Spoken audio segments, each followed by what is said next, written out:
We do begin with the meeting early this evening at the White House. It has just wrapped up amid this political battle over raising the debt ceiling. The U.S. set to default in a little more than a week. President Biden and Speaker Kevin McCarthy face to face at the White House.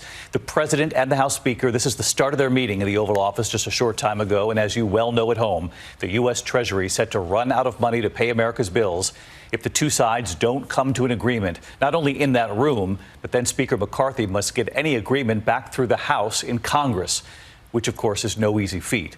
So the clock is ticking here, with both sides aware of the potential consequences.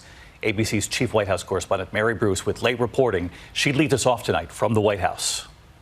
After meeting with the president for over an hour in the Oval Office, House Speaker Kevin McCarthy declaring there is still no deal to raise the debt limit. But he is sounding more optimistic. I think the tone tonight was better than any other time we've had discussions. We still will have some philosophical differences, but I felt it was productive in that manner. Their teams have been negotiating on Capitol Hill for days, walking out of those meetings with little to show for it. I think we may be able to get where we have to go. Republicans refuse to raise the debt ceiling to pay the nation's bills unless the president agrees to steep spending cuts. They also want to speed up the approval of oil and gas projects and want new work requirements for federal anti-poverty programs. Democrats, since they took the majority, has been addicted to spending, and that's going to stop. Biden has agreed to some spending cuts, but wants Republicans to raise taxes on wealthiest Americans and corporations. It's time for Republicans to accept that there is no bipartisan deal to be made solely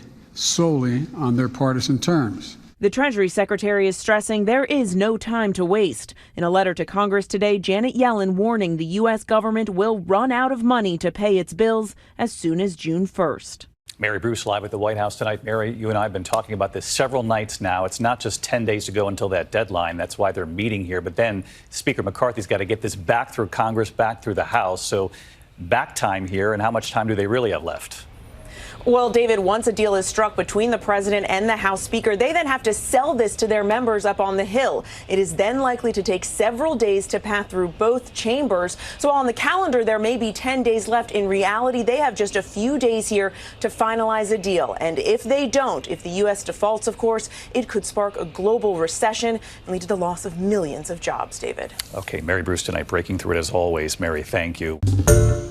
Hi, everyone. George Stephanopoulos here. Thanks for checking out the ABC News YouTube channel. If you'd like to get more videos, show highlights, and watch live event coverage, click on the right over here to subscribe to our channel. And don't forget to download the ABC News app for breaking news alerts. Thanks for watching.